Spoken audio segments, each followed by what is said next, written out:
Assalamualaikum friends, welcome back to Buddy Reaction channel. This is YouTube channel. I'm Yasser from Pakistan. Here I heard a news and a very sad and astonishing news that I never heard before, that the military of Indonesia increasingly rule over Indonesia, over civilian. Is it true or not? I have a news. I have a packet from DW News courtesy to DW that I have. That is it true or not? It will decide. The time will decide, and what will happen. But Indonesia, the news is Indonesian military increasingly taking over. Is it true or not? It will. The time will decide. But it is sad news if it happening, because the civilian supremacy is more important in democracy. Without democracy, any nation can never be flourish. No progress, and in the dictatorship and in fascism and in the such kind of atmosphere where the no freedom of speech, no right to talk, and each other everything depressed, suppression. Uh, so avoid from such kind of a misadventure. Need to control such kind of atmosphere.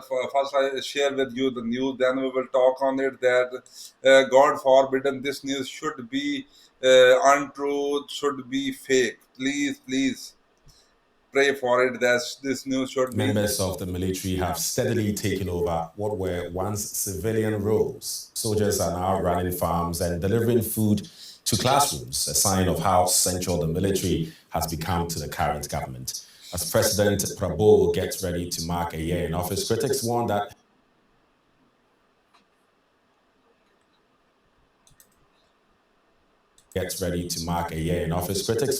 his policies risk reviving Indonesia's authoritarian past. Indonesia's army is no longer just preparing to be combat ready. Soldiers are now working on farms and serving school meals. President Prabowo Subianto, a former general, sees the armed forces as a role model, even for his own cabinet. At a military-style retreat, Prabowo drilled his ministers on his vision for governing. During the colonial era, we were treated lower than animals. So our nation needs a strong military. No country can be truly independent without a powerful army. And it's that power the president wants to see in government too. A revised law now allows him to place high-ranking officers in powerful civilian posts. Student organizations filed a legal challenge to the move, but it was dismissed by the Constitutional Court. The students say Prabowo's policy shift reminded them of the dual-function military of the past. That's the mix of politics and security that Indonesia dismantled after the fall of the new order, the regime of the long-time authoritarian ruler Suharto. We never lived through the New Order era, and we don't want to experience it either. But what we're seeing doesn't look much different. Civil space is being silenced, activists are being criminalized, and laws are being pushed through that go against public reason, against people's will. Using the military to consolidate power is a familiar playbook, says this former general, who helped end the dual function during Indonesia's democratic transition. Soldiers are loyal, disciplined, and highly organized. But he warns that politicians must prove they can lead without leaning on the army. So why do you have to pull the military out of their professional domain into a more wider domain where it is not in their specialty? If we rely too much on the military, and if the state, if a country relies on the military, they will never be an advanced country. Now the military is preparing to celebrate its 80th anniversary. Whether it stays at the center of public life beyond the celebrations is what Indonesians are watching closely. Bivitri Susanti is a constitutional law expert and deputy chair at the Indonesia Jentera School of Law. Hello, Bivitri. Welcome to the program. So, just tell us more about how the Indonesian military is perceived by people in the country. If the perception of public can be seen through surveys, I should mention that there were recent surveys showing that it's up to 90% trust that the military got from the public. But I should add there that there is a context. There was an unrest in the end of August this year, and there was a big demonstration where the police actually took action, very harsh action towards the demonstrators. So in Indonesia's history, there is this big rivalry between the military and the police. So usually when the police came to the scene, and then the people will, go back to the military. So there's these surveys showing as if there is big trust from the public, but I would say there's also big worries from human rights activists and the like to see how you described before that the military is now everywhere in the democratic process in Indonesia. Right, right. I mean, President Prabowo wants the government to emulate the discipline and efficiency of the military. Yes. What's your response to that? Well, this democratic government should be civilian government. And I can see that now Prabowo, having the military background himself, impose what we call now a command politics and command economy, whereas basically he would determine whatever he wants to in terms of policies and also budgeting process and even lawmaking process. And there's no opposition in Indonesia at this moment. Prabowo's government basically took over all the political party in the formal politics. So the military law, for example, which was enacted a couple of months ago, it was passed only in 9 days without any opposition from the parliament. And we even had another occasions where budgeting from Prabowo's government basically to support the military. Military is now the highest budgeted institution in our state budget. And still there's no opposition whatsoever from the parliament. Right.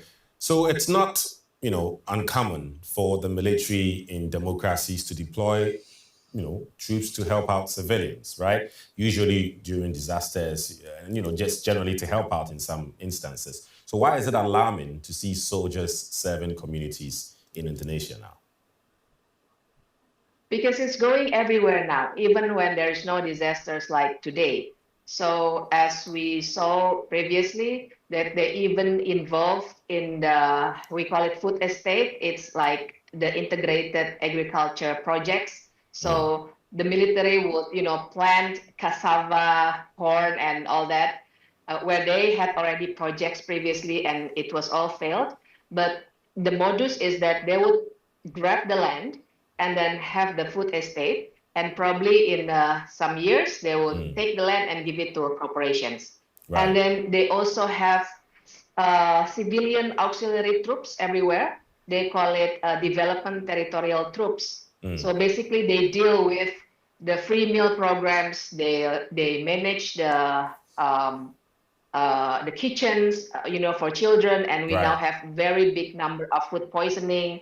So it's they're everywhere, and we understand that economic and democratic activities cannot work under the gun. So that's what's going on at this moment. All right, thank you very much for that. Constitutional law expert Bivitri Susanti in Jakarta. Thank you.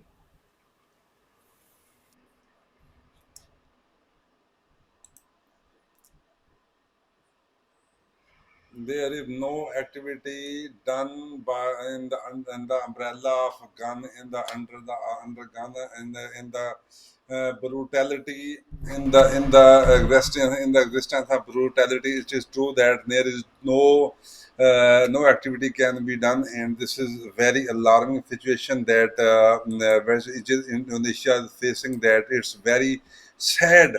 It's very sad that without any law, the Indonesia is working, or Indonesia from last 32 years that it is under the siege, it is under the army, it is under military rule, and the Prabowo is itself have been served in army and remained army dictators. And now I am hearing first time that Indonesia is under army rule and in hybrid system. No, there is no opposition, and even in the budgeting process, even in some other process, in the Indonesian government now want to give the position, high profile, portfolio to army person. This is very strange, and this is tackled down the civilian supremacy, and already he's been from army, and there is no opposition. This is very sad thing that there is no opposition in Indonesian. When we heard this, that it feel unnatural. In the modern world, in the global world, it's true that army, there is no in the world. When we come in the world, when we come on earth, there is no peace.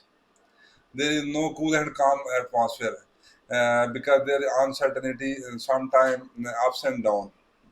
The life is go on ups and down, with ups and down, ups and down. Sometime peace, sometime fight, uh, as Israel doing. So need to strengthen the army, but it not mean to say that the army should do each and everything. Army should rule in budgeting. Army should in lawmaking process, in each and in legislation, even in the budgeting process. This is very sad, and army taking the higher position in Indonesian government. There is need to flourish democracy and civilian rule, and there is some like a legislation in the parliament and in the assembly and the legislation process. There is need to go forward on it and go through on it. They have comprehensively think over there. The think tank in Indonesia. Please understand this kind of matter, and I hope in the future there will become. I hope inshallah will come a leader, and Indonesia is not important in growing leaders. There will be some civilian supremacy, and is there any civilian leader? But now, and far beyond, there is no leader. Is we are not watching. So need to, and for praying that Indonesia should flourish in the civil supremacy, because in army ruling there is a lot of problem, and this is a third world country issue. So need to understand this problem, and I pray and I pray for Indonesia that the day will come that Indonesia will become under civilian rule. Thanks for watching. Thanks for sharing. Please like it, share it. And I'm first time hearing that Indonesia is under army rule, and this is very strange. And this is very strange that the military person distributing the things, food and etc. Among the people, a flood victim, and so the because the existence of only one institution is to derail the process of democracy and the process of civilian rule.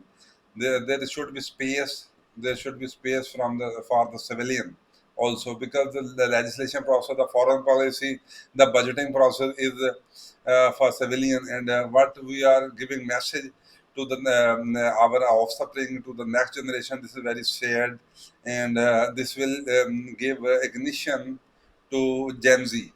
Might be there's also unrest in Indonesian government, but in coming time there is so much unrest. So need to understand the situation, and it will take some time, and after some time it will be sorted out. Thanks for watching. Have a good day. Allah Hafiz. Goodbye, and please subscribe my channel. Thanks for watching. Have a good day.